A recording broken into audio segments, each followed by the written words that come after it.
Hi, this is Phil, and I'm here to tell you all about the Capes and Lunatics Patreon. Get early access to all of our interviews, including the monthly Chichester chats with writer and comic book legend DG Chichester, new episodes of classic Capes and Lunatics shows, including The Quantum Zone, This, That, or the Third, and many, many more specials, all completely uncensored. Access starts for $3 a month, full video when you pledge $5 a month. Check out the link in our show notes or go to patreon.com/capesandlunatics. Hope to see you there. This is DG Chichester, and you're listening to the Capes and Lunatics podcast. Hello, everyone. Welcome back to the final Marvel Tales of this month.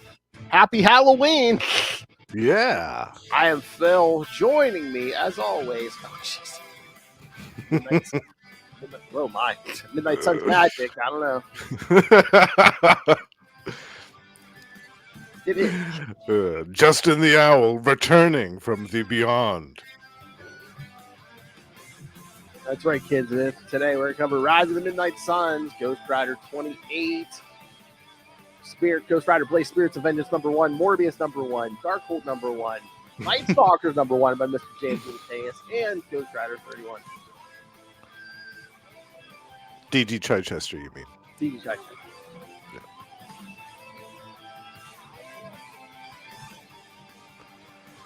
Right. So, yes. Yeah. Again, this went the YouTube a little earlier, but yes, if you're listening to this on the podcast, happy Halloween. Yes, today is the day. And what better comics to read on Halloween? Yes. Than these. Yeah. Were you collecting these when these came out in 92? I know that you were reading Ghost Rider then. Yeah, I was kind of in and out on a lot of these. Again, like even around this time, I remember, like, I think this is around the time I was reading the reprints of like the original, like the end of the Johnny Blaze series, because people were telling me, "Oh yeah, David Ketch is so awesome." Like, man, you should read this Johnny Blaze stuff. I'm like, yeah, which we have to get to someday. But yes, I was kind of in and out on these. Yeah, I hadn't read, like, I really wasn't reading Darkhold. I didn't read a ton of Morbius. Yeah, I was in and out on Nightstalkers. Probably Ghost Rider was what I was at more and more. You know what? Probably even this. Yeah, starting with this era, like I was a lot of time, maybe just because I was reading old Johnny Blaze and I liked the character. I was almost in the Spirits of Vengeance more than the main book. Yeah, because that was kind of almost his solo showcase book, I guess you could say. Yeah, sometimes you get a Ghost Rider team up and. But yeah. So what about you? Were you all into these at the time? Oh yeah. I've always been a big horror fan. So for me, this was something I'd been waiting for a while, like an actual horror imprint. And I felt like the time was perfect. There were enough characters that had supernatural ties to the Marvel Universe where they could justify having this amount of series for them all. And I felt like the hidden gem of all those was Darkhold, the pages from the Book of Sins, because you had a lot of characters there who were brand new, but they were like real people. They weren't, I don't know, they weren't like typical comic book fair characters. It was interesting. And each of the stories were presented in a different way. We got to see more of Mordred again. Who also was rocking a 90s ponytail at the time and a black leather jacket, of course. Who wasn't? Oh, I know, yeah. But I really enjoyed that series. I was sad to see these end because I did collect them from the beginning, and I followed them for pretty much the duration of all of them. But I was sad to see them kind of come to an end because I thought that there was a lot of potential there for more stuff that was really untapped. Yeah, I hadn't really read a lot of Darkhold. I read this first issue, and I'm like, okay, I'm down for this. Yeah. It's actually aged well. A lot of this stuff it's not so 90s that it starts to become cringe. Yeah, no, if anything's really 90s, it's just like the looks, like, again, ponytail. Right. The ponytail. And Morbius's 90s black leather outfit and Blade's black leather outfit. There's a lot of 90s-isms in these issues, as we'll see, but they aren't as bad as they could have been. Oh no. And I was even thinking, yeah, I'll probably, if I remember, I'm gonna have to try to share the link and the show notes to me and Lilith when we talked to Mr. DG Chichester about Oh yeah, Nightstalkers #1 and stuff. Yeah, yeah. because he had some thoughts like behind the scenes stuff on the Midnight Sun stuff. Hmm. Yeah, I'd love to talk to him again someday about some of this stuff. Yeah, because So I love Nightstalkers. I thought that was fantastic. oh yeah, that's I said. One of these days we got to get you on with him. Yes, definitely. One of these days, the timing will work out. Yeah. All right, so should we jump in? We got what? Yes. Yes. Quite a feast of horrors in store for us tonight. That's right, because we're going to start with Ghost Rider 28, which was the first comic published under Marvel's Midnight Suns imprint. So, which makes sense, Rise of the Midnight Suns. Yeah, part 1 of 6. That's right. All right, Ghost Rider 28 from August 1992, Rise of the Midnight Suns, Part 1, Visions. Writer Howard Mackey, penciler Andy Kubert, inker Joe Kubert, colorist friend of a friend Gregory Wright, letterer Janice Chiang, and editor Bobby Harris or Bobby Chase. Sorry, kids, it's been a long day. All right. In Brooklyn, Ghost Rider attacks 2 street thugs for the murder of an elderly woman. He lashes at them with his chains and prepares to cut them down when Johnny Blaze appears and levels a Hellfire gun at Ghost Rider's head. He warns the rider that he is jeopardizing more lives than he's actually saving. Ghost Rider relaxes slightly, but still knocks the thugs out cold. Oh wait, sorry, I was looking for a job. Okay. He brings them back to the mausoleum at Cypress Hill Cemetery and seals them inside. While Johnny continues to condemn the Ghost Rider's actions, an unkempt man arrives riding astride an antique motorcycle. He introduces himself only as the caretaker and appears to possess intimate knowledge of the Ghost Rider and Blaze's relationship to him. At the Ketch household, Frances Ketch is hysterical with grief over the loss of her son Daniel. Officer Stacy Dolan assures her that she will do everything she can to find her son. Her father is present but prepares to leave, citing that Michael Battolino and his SWAT team have the Ghost Rider cornered. Back in the cemetery, Battolino's team arrives and Johnny and the caretaker duck for cover. The Ghost Rider, however, retreats back inside the mausoleum. He finds that all of the people he imprisoned there are now dead, all save Blackout and the immortal Mr. Stern. Blackout bites Ghost Rider, who suddenly recoils in pain. The villains then rush out into the night where they encounter Battolino's men who open fire upon them. They charge past them and escape. Ghost Rider, meanwhile, while reeling on the floor, experiences a psychic connection with Dan Ketch. Dan's spirit is dying, but before he can enter the light of heaven, he sees the demonic visage of Lilith, mother of demons. Ghost Rider perceives the same vision and begins shouting out the names of Lilith's demonic brood, the Lilin. He knows that Lilith is coming and that she must be stopped. He meets back up with Johnny and the caretaker and tells them about his experience. The caretaker gives Johnny his motorcycle, and the two spirits of vengeance set out to stop Lilith and her children. What an evil name, Lilith. All right, thoughts? I love this. Mm-hmm. Yeah, this was great because I wasn't familiar with the original Lilith, who was the vampire, Dracula's daughter. I hadn't read a lot of that stuff at the time, so I didn't have any association. For me, this was like the Lilith, and yeah, I love the idea that she had all of these demonic progeny scattered all over the planet, who had no idea that she had returned. And she had to go on this quest to kind of find them.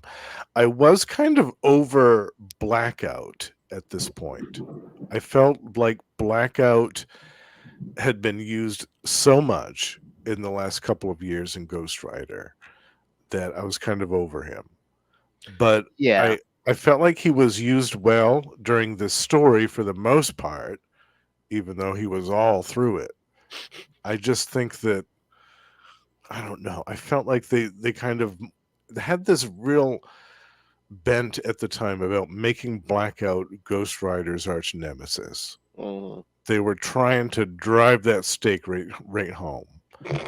And I thought, okay, we get it. You know, we get it. He killed Barbara. Like he's messed with Danny like countless times. He's at this point in time, like Danny is dying from wounds inflicted to him by Blackout. Yeah, he's slowly dying because Ghost Rider came and transform. Yeah. Right. So I just felt like, okay, we get it. Blackout's the big bad. I get it. But having this link to Lilith kind of makes sense that he was kind of related to her through some form or fashion. Mm-hmm. Yeah, I liked it. And what a treat it was to have Joe Kubert and Andy Kubert together on the artwork. Yeah. I remember at the time thinking, wow, this is amazing stuff. I was not expecting this in Ghost Rider at all. Yeah, it was awesome. What did you think of it? Oh, I liked it. Yeah, again, it was all bringing 1992 back for me. Yeah, just the whole Danny's dying and stuff, and again, this is the first appearance of this Lilith, and I'm like, oh yeah, the Dolans and Michael Badalino, a cop looking for vengeance. Yes, yeah, who we'll see a lot of after this. Mm-hmm. I had forgotten that Ghost Rider was stashing all of these guys in this mausoleum. Yeah, me too. I had forgotten about that. I was like, oh man, what? And then they all ended up dying. Yeah. Oops. Guilty or innocent. And most of them were going crazy because they had been locked in there, probably with no food or water. No bathroom facilities. Like that had to be, that mausoleum had to be awful. Oh yeah, I mean, just again, the Ghost Rider, and you don't know what the ghost, is he going to kill you? Is he gonna, yeah, right. Every time that door opens, you think, what is this? What's going to happen to me now? Yeah, I'd forgotten all about that. And then they were gruesomely murdered by Blackout and Stern. Mm-hmm. Yeah. Oh yeah, Stern. It was good. Yeah. The indestructible guy who Blackout uses as a human shield to get out of the the SWAT teams. And Stern's like, ow, it hurts. He's like, yeah. Yeah. Oh, it's so good. Oh yeah. Oh yeah, and then again, they don't do this anymore. Again, each issue came with like a little mini poster that kind of combined into one big poster. Yeah. And I had all of them, and I am proud to say that I assembled them. Oh really? I did, and I had that on my wall for probably about a year or two. Oh, nice. All 6 parts. I was really proud of that, and it looked awesome.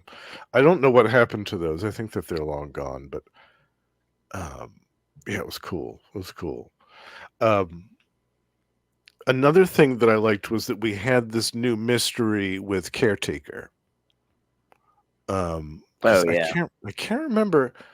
I think Caretaker had shown up here and there, but kind of infrequently. And then here, all of a sudden, he just kind of dives into the action and helps Johnny Blaze and Ghost Rider. Mm-hmm. And I thought, okay, there's much more to this guy than we've been led to believe previously. Oh yeah, like the Obi-Wan of Ghost Rider. Yeah, basically. Yeah. Oh wait, saying, this is the first. Wait, is it? Wait, Ghost first appearance. This is the first appearance of Caretaker. It's saying. Yeah. Oh, it is. Okay. Yeah. I thought maybe he had shown up in like a panel here and there somewhere before this, but okay, wow. He is seemingly immune or resistant to aging and conventional disease. He possesses a degree of superhuman strength. He can also break the connection users have with the Medallion of Power. Which we'll see a lot of in another year or two. Mm-hmm. The Medallion of Power. Yeah, it was some crazy stuff. I love it. God, you think that would have shown up in the 70s series more? Yeah. Yeah. Neck. Yeah. Showing up at the discotheque with the Medallion of Power, man. It's groovy. I swear, if you read like, I think it's like the first early like Johnny Blaze stories, even before maybe like Ghost Rider #1, I swear he's got like big ass sideburns and stuff. Oh yes, he does. Yeah. I think it's like Marvel Spotlight or I think it's Marvel or something. Yeah. One of those. Yeah, one of those. Yes, he's got some major sideburns. It was like 1972 or something. Yeah.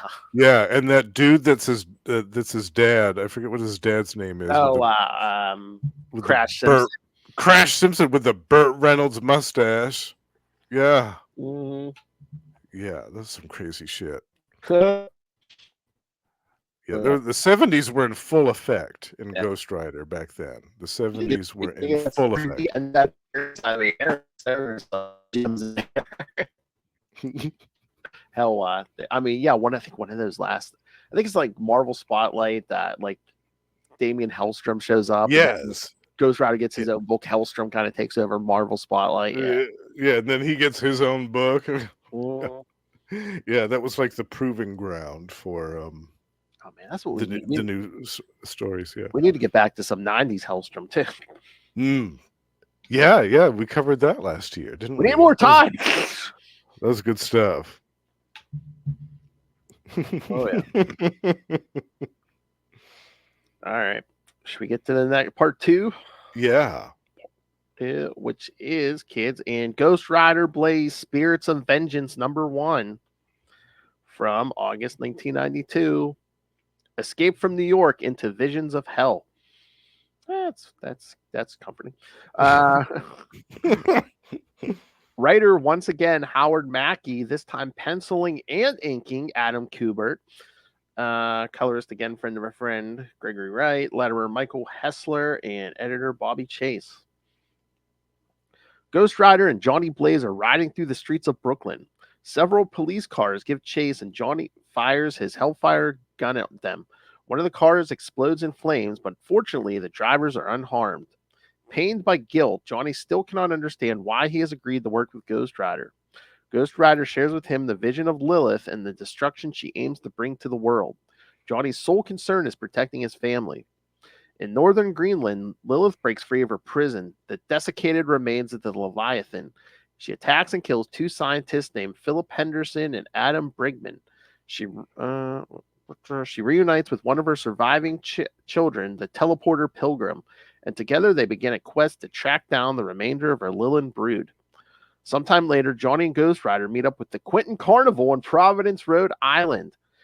Johnny visits Roxanne and checks on his children before consulting with fortune teller Clara Menninger. Clara does a reading and tells him that he must seek out other allies who will help him bring down the Lilin. Elsewhere, Lilith and Pilgrim find one of their lost brood, Creed. Creed does not wish to take part in Lilith's plans, but he is still devoutly loyal to her. She orders Creed and Pilgrim to find Johnny Blaze. Pilgrim, Creed, and the villain known as Blackout, here we go again, revealed to be a Lilin, because he's everything these days, goes to the Quentin Carnival. They kidnap Johnny's son Craig, knowing that it will force Blaze to reveal himself. Blaze and the Ghost Rider fight the Lilin, and Creed nearly kills Ghost Rider. Johnny destroys Creed's physical form with several quick bursts from his Hellfire gun. Ghost Rider beats up Blackout and kicks him through Pilgrim's teleportation portal. Pilgrim retreats through the portal as well. A short while later, Lilith arrives at the scene of the battle to retrieve Creed's remains. Johnny returns to the carnival camp and tells Roxanne that he has to leave. So long as he stays, his family will be in danger from Lilith.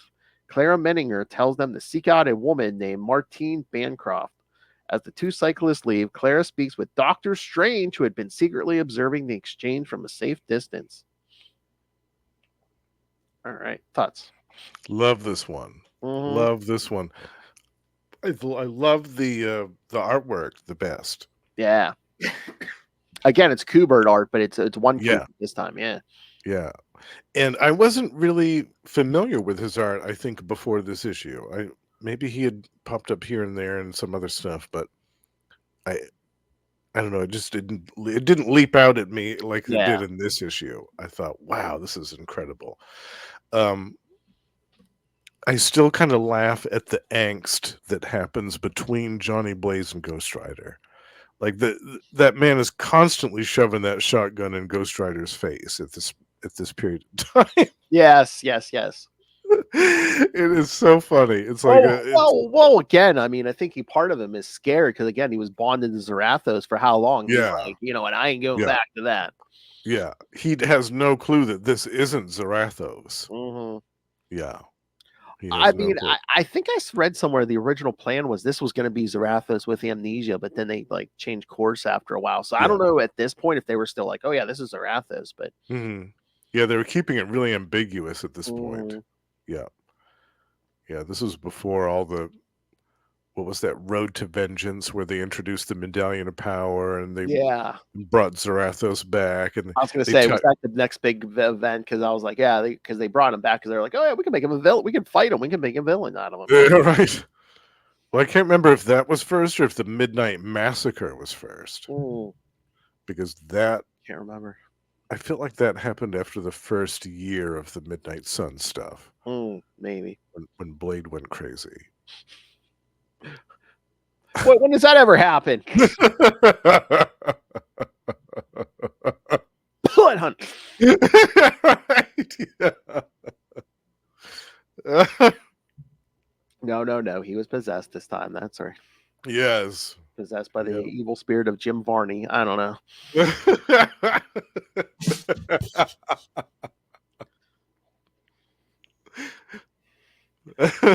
I know Lilith and I were just recording Capes Lunatics episode 342, the Joker review. And then she was like, we were talking about some of the newer comics, and she says, like, what rhyme or is there any rhyme or reason to what gets a red band issue anymore, like these days? Because I said I know like a lot of the supernatural stuff, like Blood Hunt. I think Werewolf by Night got it, but we were saying I don't know. There might have been it was it a Wolverine, but I think a Wolverine book might have got a red band or something. So well, I'm that not sure. makes sense, yeah, because there's a new one where he's just kind of gone feral. He's out in the wilderness and he's running with that wolf pack again. Yeah, I can't remember if it was that one or there's like one now with Greg Capullo's drawing it. Oh. Yeah. Yeah, I don't know. I can't remember. I know they try to keep them the less is more approach with those. Yeah. They don't do very many of them. And again, I haven't been getting them because I think they're like $1 more or something, or they're more expensive. Really? Yeah, so that's so funny. I'm just like, yeah, it's okay. Yeah. Well, this stuff would have qualified back then, like the scene when Lilith erupts from the carcass of the dead Leviathan. Like, yeah, this would have gotten a red band back then. I know. I'm like these days with anything that's in a red band issue, it's probably like, oh yeah, in the 90s that was every month in Ghost Rider or Punisher. Yeah, we saw it, we lived it. I loved all of these comics too, the floppies, because they were printed on the black paper. That really heavy black paper, which totally fit this content. And I don't know, something about that black paper made the colors splash a little bit differently. Yeah. There are a lot of these really vibrant oranges and reds and purples and stuff, and against that black paper, it just looks really cool. It doesn't look like it would look on a white stock. But I mean, there's so many good covers on this, but this Spirits of Vengeance might be my favorite cover out of it.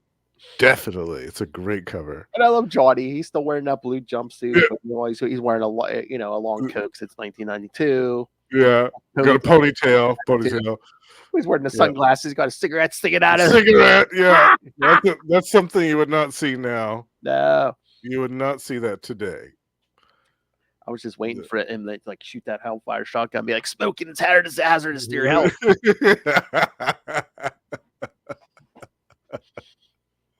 Yeah. But yeah, I do like the Quentin Carnival because again, they were part of like the last year or so of like Johnny's original series. Yes, we get to see more of his supporting cast again, which I was really happy about.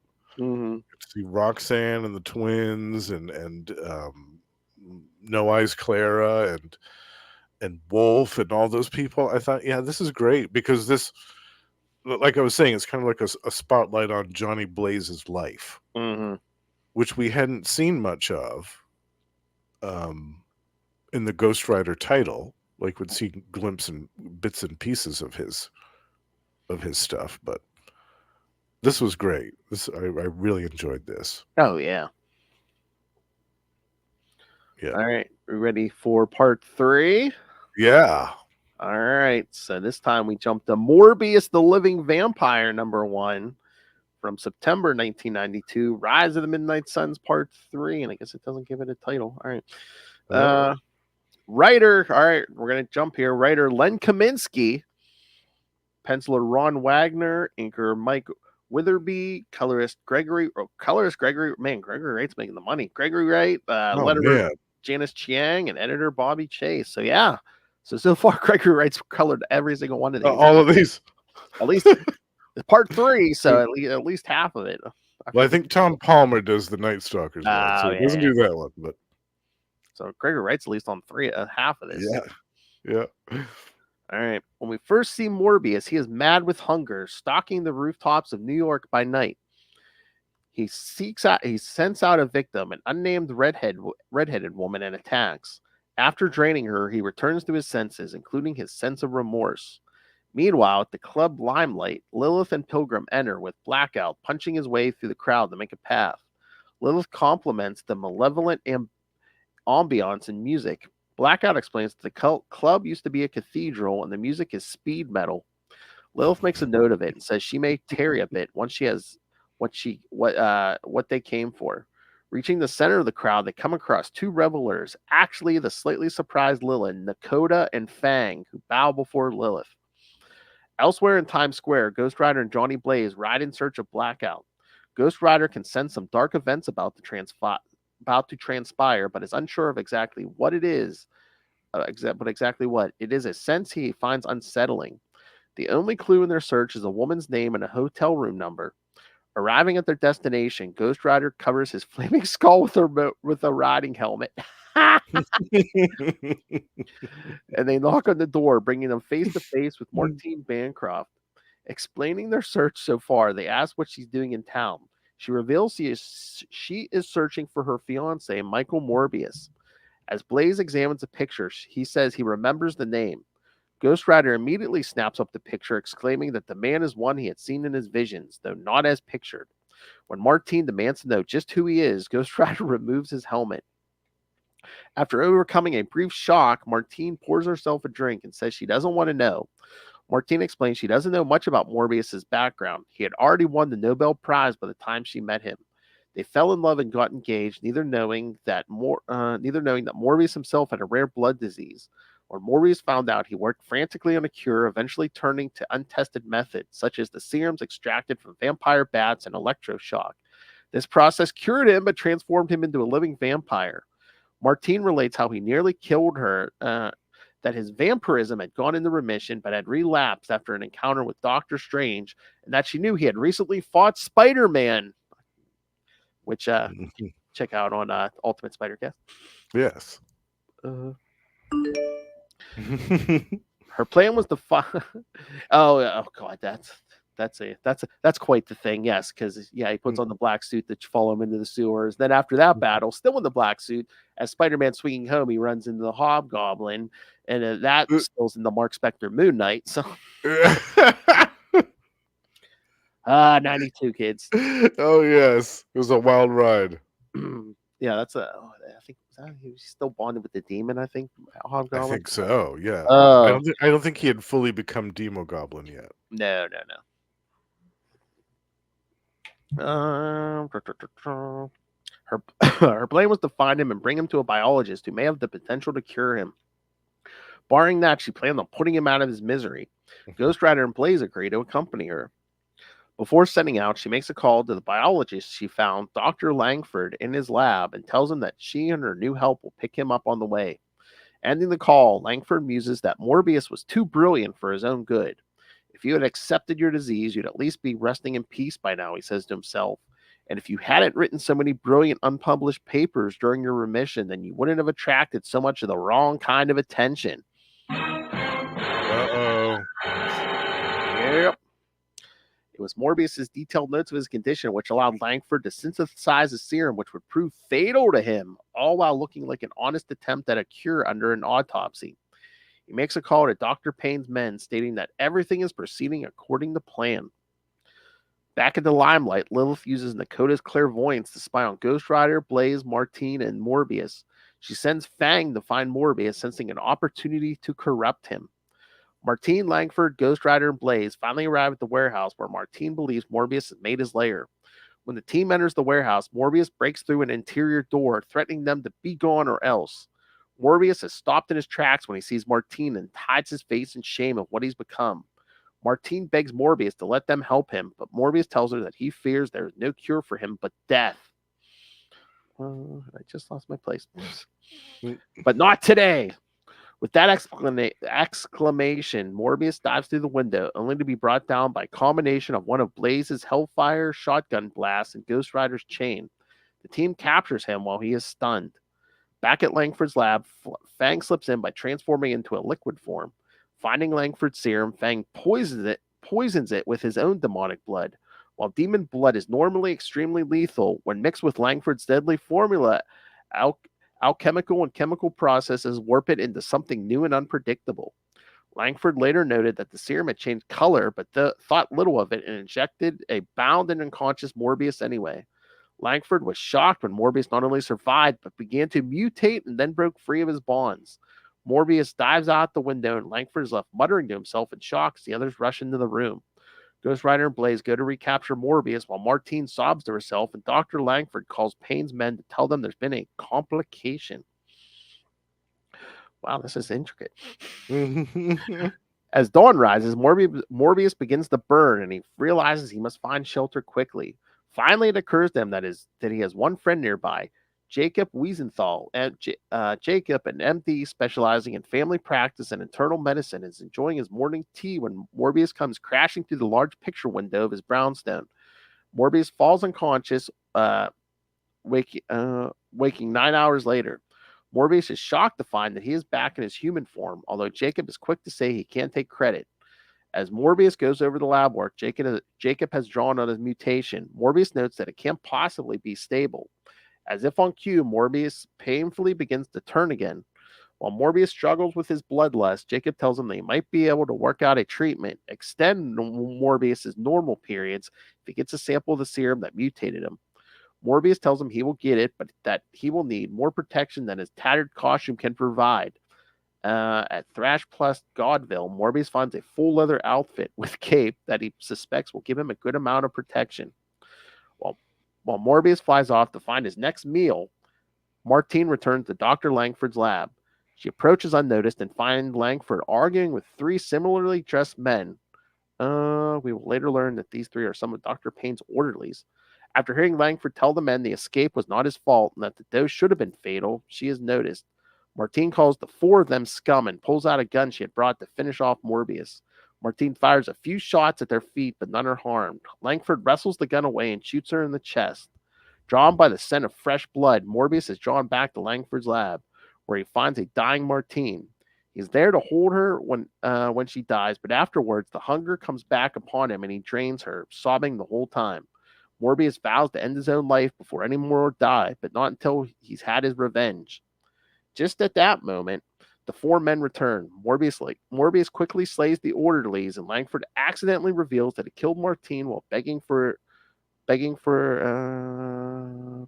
his life. With broken beakers of chemicals igniting around them, Morbius drains Langford and throws his body out the window. For the first time in his life, Morbius finds he is killed with no remorse, only satisfaction.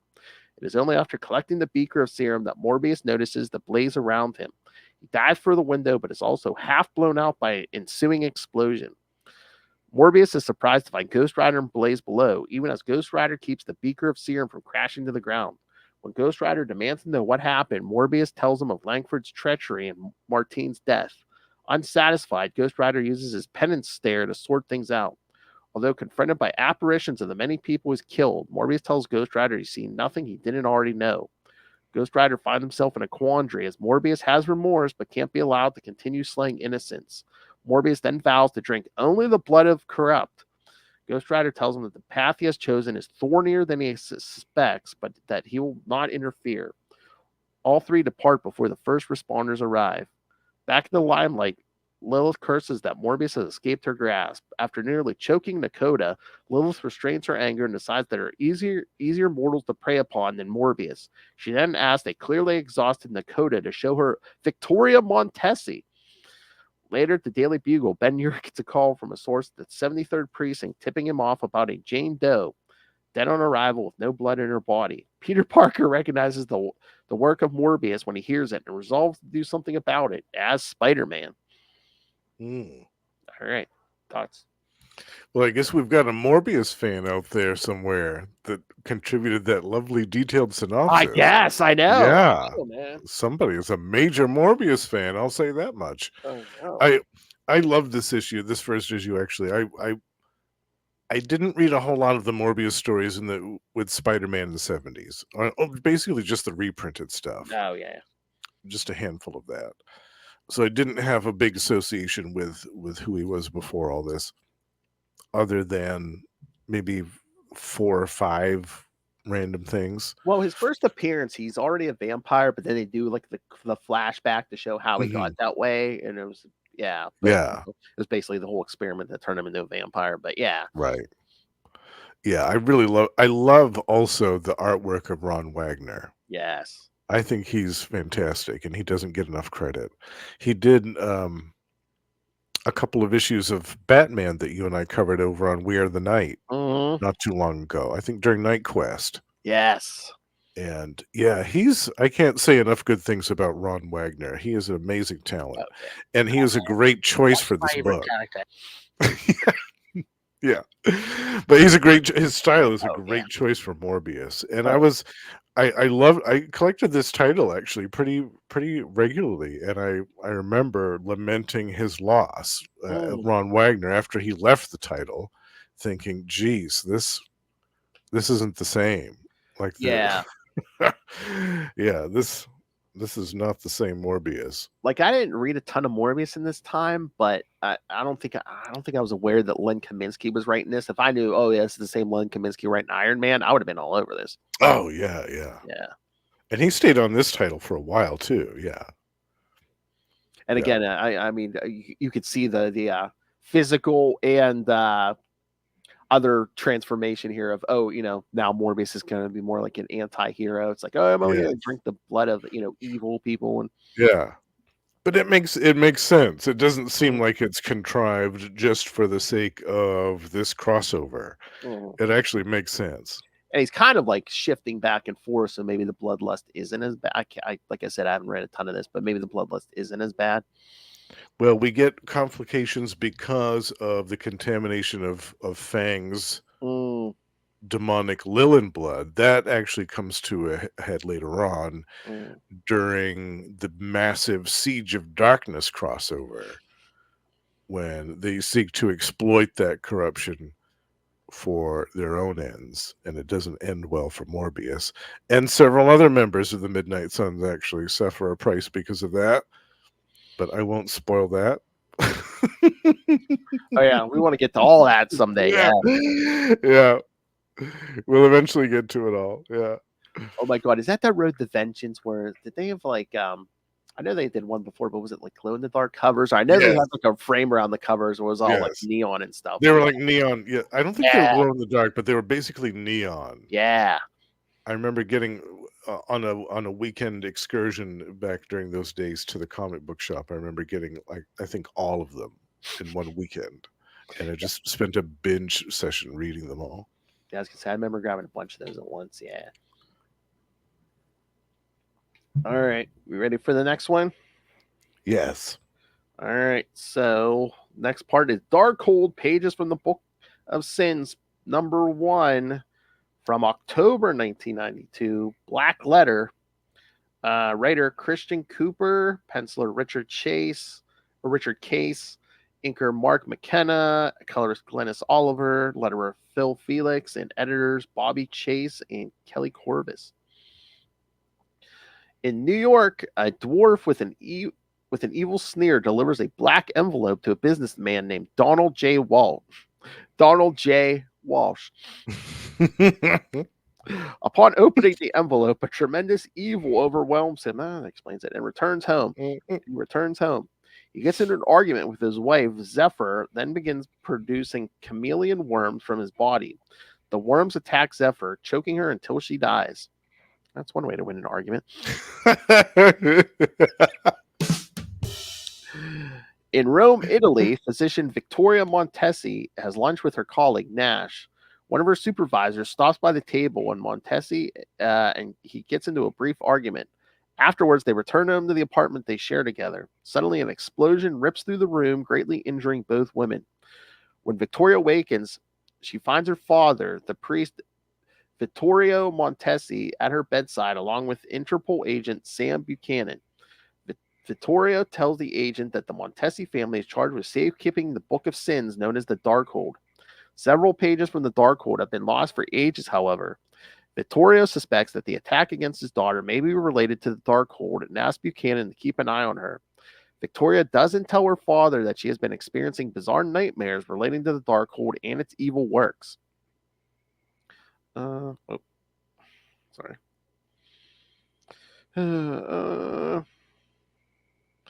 Shortly thereafter, Vicky checks herself out of the hospital and takes a walk. A group of ninjas in service to the cult known as the Darkholders ambush her, but Buchanan arrives and helps to protect her. She then tells them about her visions and that she must go to the United States. Back in New York, Ghost Rider and Johnny Blaze arrive in town. Ghost Rider had a vision which foretold the coming of Lilith, the mother of demons, and now they seek out potential allies in their crusade to stop her and her evil brood. Along the way, they meet occultist Louise Hastings, an old friend of Vicky's. Montesi and Buchanan arrive in the United States and drive to the estate of Donald J. Walsh in Long Island. This is the place from Vicky's dreams. They cut past the crime scene tape and eventually find Louise Hastings. Hastings shows them the empty black envelope and tells Vicky that it contained one of the last pages of the Darkhold. Suddenly, Walsh emerges, his body consumed by the chameleon worms, and he begins attacking them. Moments later, Ghost Rider and Johnny Blaze crash through the window of the mansion on their motorcycles. Johnny fires at Walsh with his Hellfire shotgun, but Walsh manages to reform himself. The group manages to collect several of the worms together and encases them inside of a glass jar. Some of the worms are still free, however, and then reform into a humanoid body and attack Vicky. Vicky runs outside and Walsh gives chase. As he races across the street, a bus smashes into him, splattering the worm-infested form. To make matters even more difficult, Lilith and Lilin appear on the scene as well. She's also accompanied by a group of Darkholders. Ghost Rider and Johnny Blaze fight the Darkholders, but one of them manages to stab Vicky in the leg with a dagger. Louise Hastings conducts a simple ritual that summons a massive flock of birds. The birds swoop down and eat all the chameleon worms, preventing Walsh from reconstituting himself. Blaze turns his gun toward Lilith and fires a Hellfire blast into her shoulder. Lilith doesn't wish to risk further injury, so she teleports away, leaving one of her Lilin, Nakota, behind. As these Darkhold Redeemers discuss the night's affairs with Johnny and Ghost Rider, a curious individual observes them from a distance. Modred the Mystic. Elsewhere, the dwarf approaches a new victim and delivers a black envelope to him. All right. Yeah, I love this one. Yeah, like I said, I feel like this was kind of like the hidden gem of the Midnight Suns line. And we get a link to the Darkhold stuff of the past with Victoria Montesi, which I thought was cool because I remembered the Montesi formula, which was what Doctor Strange used to obliterate all the vampires from the earth a while back. So I thought that was cool. There was a link there. I like the fact that this wasn't like a typical supernatural superhero book. Yes. These characters, like, a lot of them were kind of like real life characters that were just kind of thrust into this bizarre situation. And I loved Louise Hastings. I thought she was really cool. Oh, yeah. And unique. A unique character. Yeah, they're all kind of unique, individualistic characters. I really liked that. I just wonder if this book didn't get to play the rest of them did because these were like new characters. Mm-hmm. Like, again, if you've been reading Marvel, Morbius, Blade, right. Ghost Rider and Johnny Blaze. Yeah. Yeah. And this was more kind of like an anthology book in that each issue, there weren't a lot of multi-part stories in this series, if I remember right.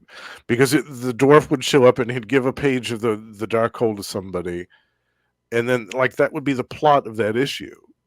Like the Darkhold Redeemers coming along and finding out what awful things this person was doing with the page of the Darkhold, how it had already corrupted them and made all of this awful stuff happen, this horrific things into reality. So each issue was kind of basically, that was the plot of it, was that they had to stop the dwarf from dispensing these pages to people, and I don't think they were very successful for the most part. I was gonna say, they ever have like an origin for him? Because I'm looking this up, and all it says is that the dwarf's in possession of lost pages from the Darkhold, is known to take select pages and seal them inside of special black envelopes and deliver them to various individuals. I always thought that it was like some agent of Chthon. Maybe it says he's a demon, so Some agent of Chthon that he was able to use as a proxy from beyond whatever abyss he had been trapped in at that point. And that does come into play later during this series as well with Victoria Montesi, and it results in a mystery which they later finally resolved in the very last issue of Doctor Strange. Of that series. They finally wrapped up that mystery with what happened to Victoria. The last issue of Doctor Strange. Yes. And that was like 5 years later. Yeah, I have some of those issues, but wasn't that towards the end of Doctor? Didn't they do that weird thing where they de-aged him or something? Or they did, yeah. This was even after that. They cursed him with a ponytail too or something. Yeah, they gave him John Lennon glasses and stuff, yeah. Yeah. Oh, the 90s were wild, folks. They gave him the Dr. Druid treatment. Yeah, they did. They really did. There's this weird push to de-age everyone, like no one could. Iron Man, Doctor Strange, Iron Man. Yikes! Yeah, but I love this. I loved how this book was kind of like the most horror based out of all of them. Like it could really lean into the horror aspect of the story, and it made sense, and it was handled really well. I love the artwork. Richard Case, I thought his style was perfect for this story. Yeah, I wasn't familiar with him, but yeah, I did like the art on this.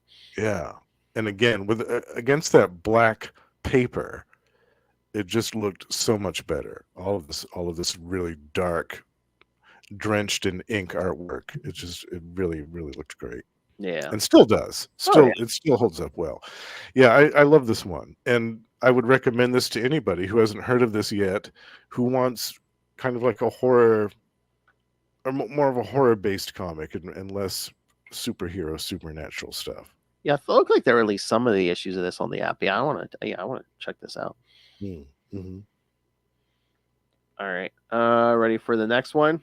Yeah, Nightstalkers. The penultimate. Take a drink, Liv. All right, so Nightstalkers #1 from November 1992, Rise of the Midnight Suns, Part 5. Writer, that's right, Dan G. Chichester. This is DG Chichester, and you're listening to the Capes and Lunatics podcast. I got the good mic out for you guys. Yes, friend of the show. Yes, friend of the show. You hear him here every month. Pencil.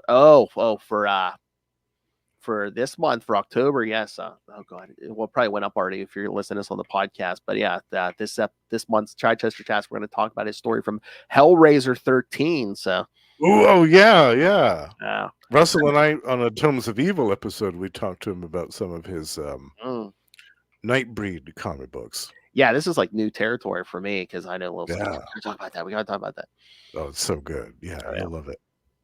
Penciler Ron Garney's back. Yeah. Inker and colorist Tom Palmer. Letterer John Costanza. And editor Bobby Chase. The Lilin, known as Nakota, has escaped from her last encounter with the spirits of vengeance. Now the Ghost Rider and Johnny Blaze give chase, hoping to catch her before she returns to her mistress. They manage to stop her, and Ghost Rider incapacitates Nakota with his penance stare. Through the experience, Ghost Rider has a vision of 3 more men who may be of potential aid in the upcoming battle with Lilith: Blade, Frank Drake, and Hannibal King. In Boston, Frank Drake takes his wife, Marlene, to the New England Aquarium.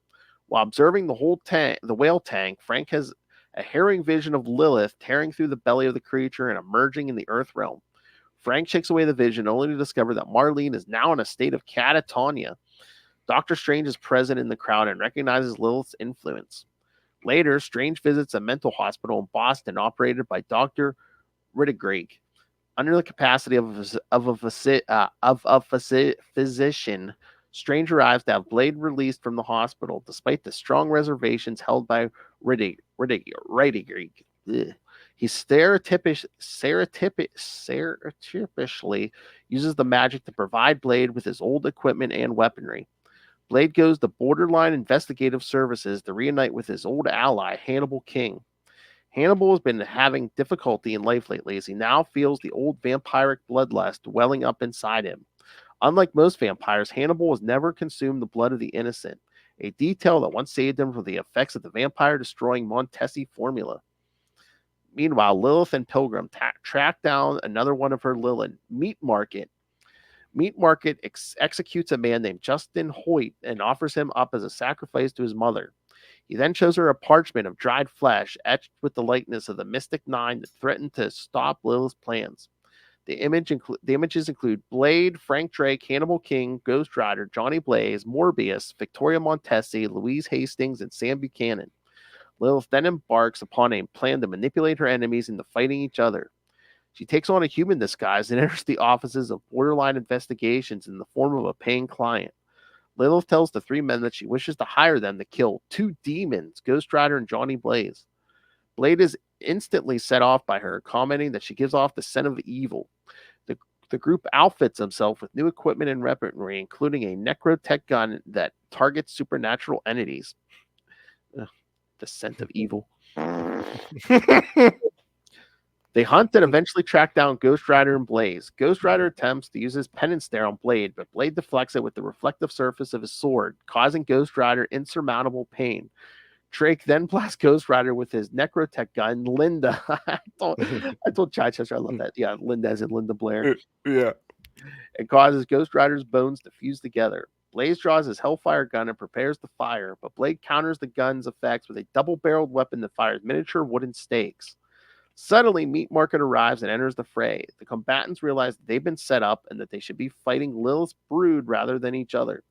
Hannibal King summons a plague of rats to distract Meat Market, giving Blade the opportunity to decapitate him. Across the river on the USS Constitution, Lilith and Doctor Strange watch the events from afar. Lilith baits Strange into entering the struggle directly, but Strange knows that his magic is too powerful and would only serve to open the doorway between the two worlds even further. He knows that the fight can only be won by 9 chosen champions of minimal power. As the battle concludes, Blade, Frank, and Hannibal form an uneasy truce with Ghost Rider and Johnny Blaze. Calling themselves the Nightstalkers, the three men vow that the night is no longer safe for the forces of evil. And I love it's not like hey, like everyone else where it's like, oh yeah, we're allies now. They're like, no. Once the Lil's done, we're gonna hunt you guys. We're gonna yeah, this isn't over. Yeah. Yeah. I love that. Mm-hmm. So what do you think? Oh, this was fantastic. Yeah, another one of my favorites from this line. Yes. Was the Nightstalkers. First of all, I love the artwork of Ron Garney. Yes. In anything that he does, I'm all over it. And he does a great during the Hannibal King when Hannibal King's talking about one of my favorite bits of dialogue in this was when he was talking about that flashback sequence where he witnessed this woman on a bicycle getting hit by a car or something, and there's a bunch of her blood all over the sidewalk and stuff. And he just kind of stared at the blood, hypnotized, and had to actually wrench himself away from the scene so that he didn't leap down and start going at it. That whole page was a brilliant homage to Gene Colan's artwork. It was yeah, I love that. It brought me back to the old Tomb of Dracula stuff. Yeah, that's what I was gonna say. I'm sure, as our buddy Russell knows, all 3 of these characters were used to be in the Tomb of Dracula. Yes. Yeah. And I had just started to read some of the reprints of that old stuff. So it was really brilliant timing when this series came along, because I had a recollection of these characters, and they were perfectly modernized. I mean, they weren't completely revamped for this series. They were still intrinsically the same characters that they've always been. They've just been given an update for the 90s, just a brief little dusting off, because they hadn't been used regularly for quite a while. I hadn't seen Blade show up in anywhere in the 80s. I certainly hadn't seen much of Hannibal King or Frank Drake in the 80s. So yeah, this was cool. I loved it. And it, like we were talking about, I liked how there was still some unfinished business between Ghost Rider and Blaze. They're not, this isn't going to be a partnership or even a loose affiliation. Like, they're going to go after them again. Mm-hmm. Yeah. But one, you said revamped. Oh yeah. Vampire. And two, it's like, and again, Ron Garney kind of has the, right at this moment in time, has the corner on the Marvel vampires, because again, he's writing Morbius, he's writing this book. I mean, yeah, I don't think Dracula was active at this time. So basically, all the active vampires, Ron Garney's drawing them at this point. Yep. Well, it was Ron Wagner on Morbius. Oh yeah, that's right. I'm sorry. Yeah. That's right. Yeah. The two talented Rons. Yeah.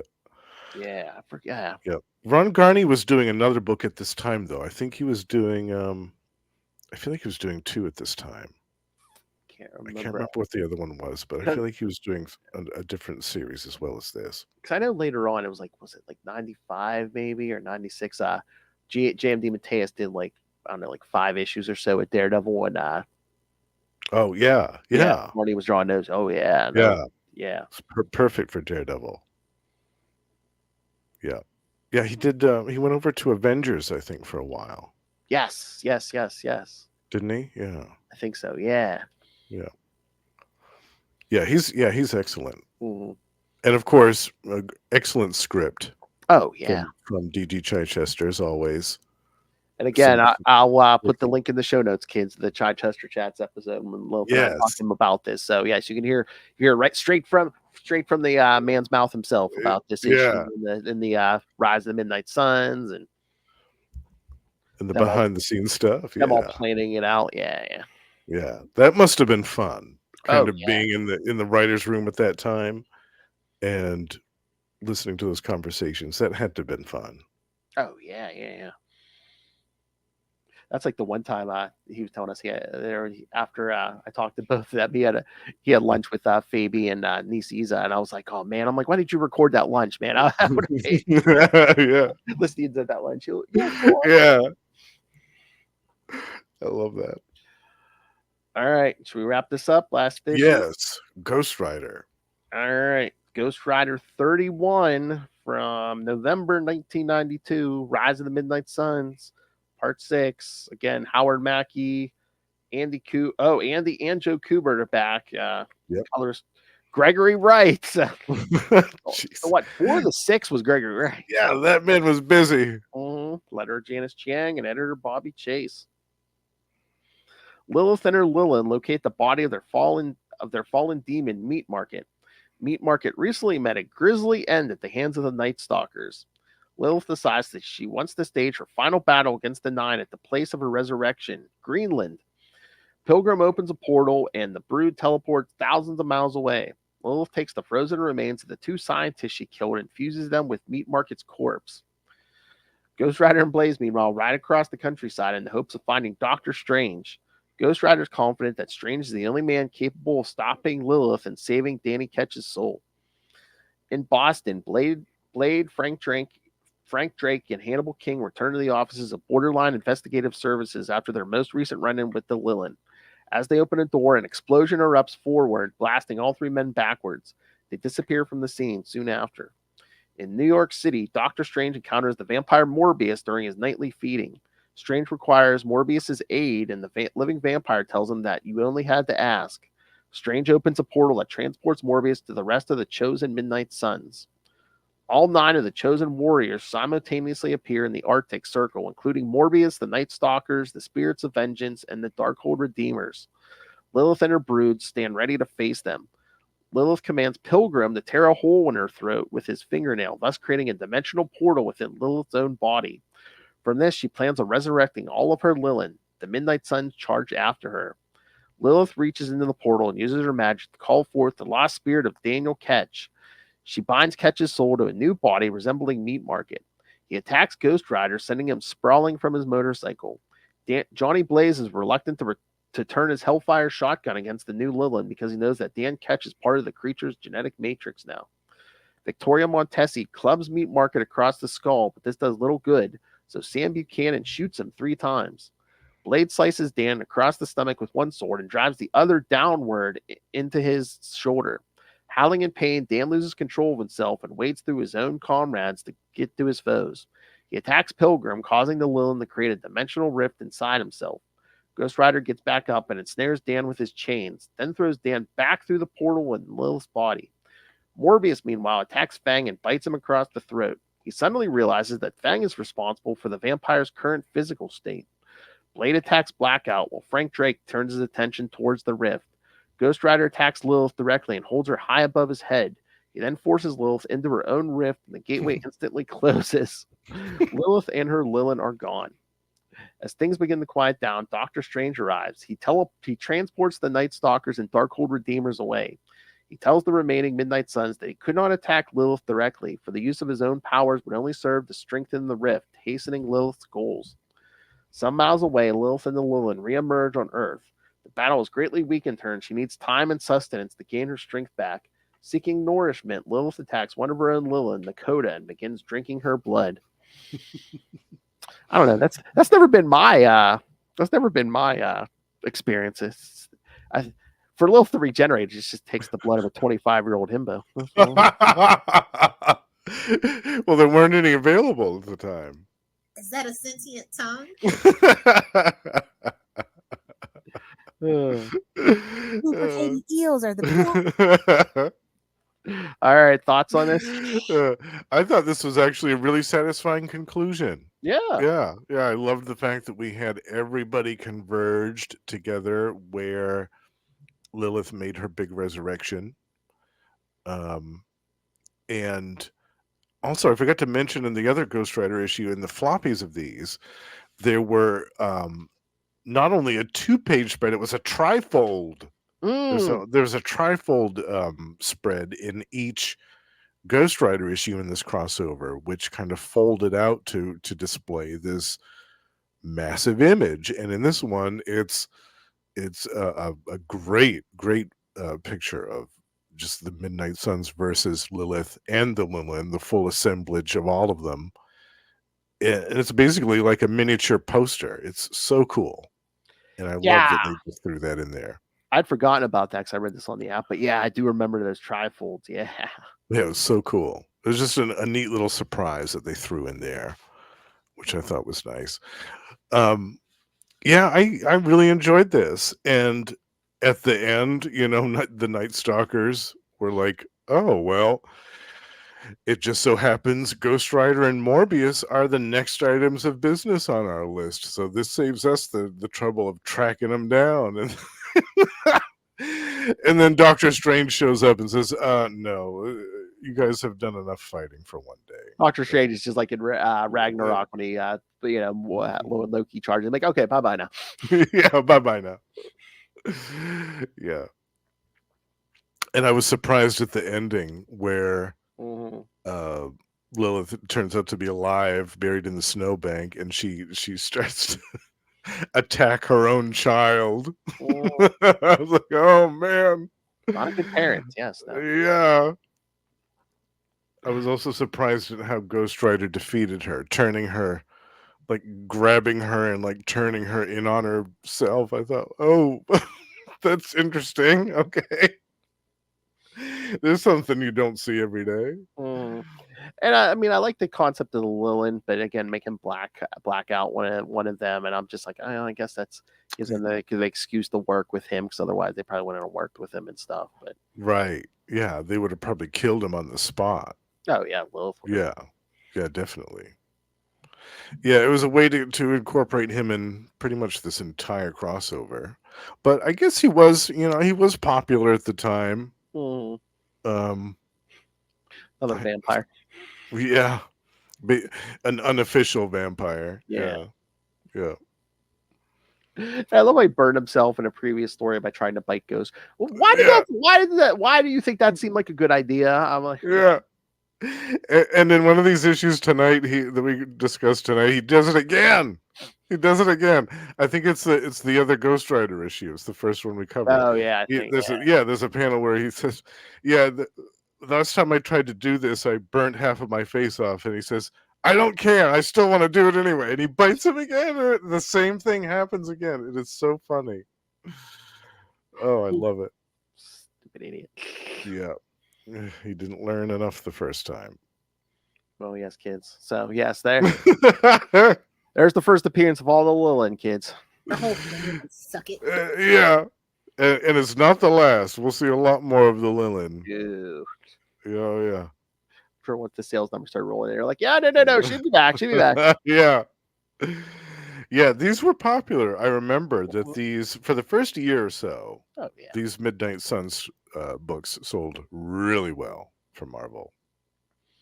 Oh yeah, I mean that's even Chichester's told us a few times. It's like, yeah, that's sold well. You did the events, they sold well, and and then Marvel kind of promoted them more if you could do big events or kind of tie into something.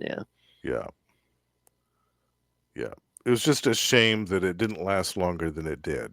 It was only really about a year or two. Less than 2 years, actually, because the Siege of Darkness happened, I think, maybe a little over a year after this, and that put an end to a lot of the Midnight Sun stuff. Oh yeah. So yeah, it's strange that it didn't last longer than it did. I thought that it should have lasted at least 2 or 3, 4 years. Again, all the books, the ones that get canceled went off in like weird directions, and then eventually, I mean, it was like towards the end of the 90s, you're hitting like bankruptcy and stuff. And I know, yeah, weird times at Marvel back then. Kind of had to cut the line down, Yeah. They even incorporated Ghost Rider and all that into Marvel Edge for a while. Do you remember that? Marvel Edge, they lumped like Daredevil and Punisher and Ghost Rider and the Hulk. Yeah, I was like, what are you doing over here? Yeah. He fired big guns in bunny slippers once. And I know. Right. Never live it down. No. Yeah. It was strange years at Marvel for a little while, but they righted the ship eventually. Yeah. In the early 2000s. All right. So anything else on these? No, I'm glad that we discussed these, and like I said, I would love to go back at some point and talk about some more of these standalone Midnight Sun series. Yes. Oh, I didn't fix the schedule yet, but I was going to say yes. Sorry, spooky season's over, but now November is going to be Justin's favorite time of year. Yes. Namor-vember. Yes. All month long. And again, the first 2 weeks are going to be issues from Namor, the John Byrne Namor the Submariner series. Yes. And then I had to pick it up so we could do it for his birthday. Yes. And we're going to do Prince Namor the Submariner, the 4-issue miniseries by J.M. DeMatteis. Yes. Yeah, I'm happy that you found that. Yes. And then for the last week of November will be episode 100, where we'll cover a bunch of famous appearances by Namor, including Marvel Comics #1, Fantastic Four #4, Fantastic Four Annual 1, and Defenders #1. Yeah. A lot of big ones. Yep. And again, no Doom December, but kids, get your jackets. It's going to be kind of cold in December. Need an extra layer. Assemble back here in December and bring your jacket. Yes. All right. So send us your thoughts on the Rise of the Midnight Suns, anything else we covered this month, or any of the upcoming stuff. Again, you better talk nice about Namor. That's right. Don't want to make me mad. That's right. So make sure email us, kids, CapesandLunatics @gmail.com, or call the voicemail 614-382 614-2737. That's 614-38-CAPES. And remember, you can find all things Capes Lunatics episodes, social media, merchandise. Yes. Get your brand new Capes Lunatics merch, the classic Capes Lunatics merch. And again, the mother of all demons herself demands that you, Rain ran the money on us through the Cash App link. Make it rain. Yeah. Don't make us dance on that pole in the club, because we're going to get attacked by a vampire, get attacked by a weeping vampire, or hellfire shotguns our face off, something. A rogue demon. We're gonna True. stripper pole down at Divas. And of course, the Patreon, where again you get uncensored, exclusive content only for you every month. And if you are a patron, like the owl below me, Yes. Join me in the Patreon Elite. You get to suggest content for Phil and Lilith to cover. Yes. So find that at patreon.com/CapesandLunatics, and find everything at tubespace.io/CapesandLunatics Podcast Network. tubespace.io/CapesandLunatics Podcast Network. More vicious and brutal than ever. All right. Now for this Justin the Owl. Again, of course, you can catch him here every week on Marvel Tales. You can catch him at least once a month, and we're going to be doing it more in next year. X-Men Classics right here. Yeah. And again, once a month with myself and Russell on One World Under Doom. One World Under Doom, our newest show. That's right, the Dr. Doom podcast. So that's right. Make sure you tune into that, peasants. If you know what's good for you. That's right. One World Under Doom, the Dr. Doom podcast.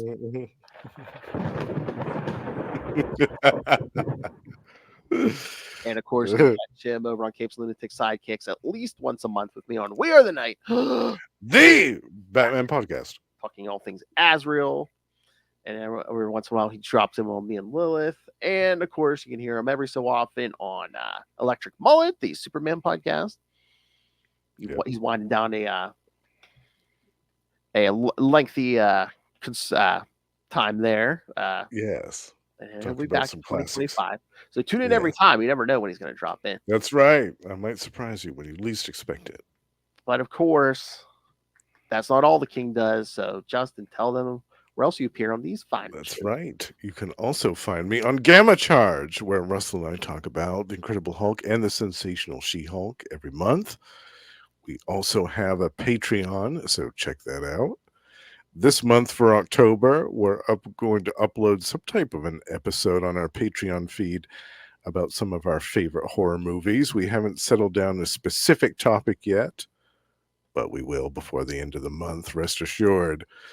And over on Predator and Prey, the Yocha podcast, we are joined by the High Priest of Khonshu, Ray, and Sparky. And we discuss not only the new Predator comics coming out from Marvel every month, but also the classics published by Dark Horse.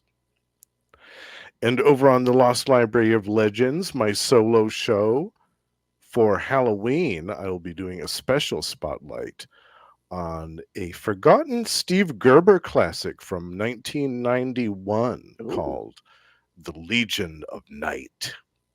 Going back to the 90s here, bitch. And that was one that I was really surprised did not show up in the Midnight Suns, the Legion of Night. Oh, yeah. Because they were already around, and they would have been perfect, absolutely perfect for the Midnight Sun stuff. I can only assume that Steve Gerber had some type of rights control where he was the only one that was allowed to write some of this stuff. I don't know, but it's still a mystery to me how that they didn't tap into that for Midnight Suns. But I'm going to eat this up with a fork and spoon. All right. It's me, your old pal, the owl. Giant-sized man thing. That's a tale he likes to tell. That's right. All right, kids. Thanks for joining us. Again, come back next month. All Namor all the time. Yeah, Namor-vember. Let's get to the sea. I hope you're up for it, just a little bit.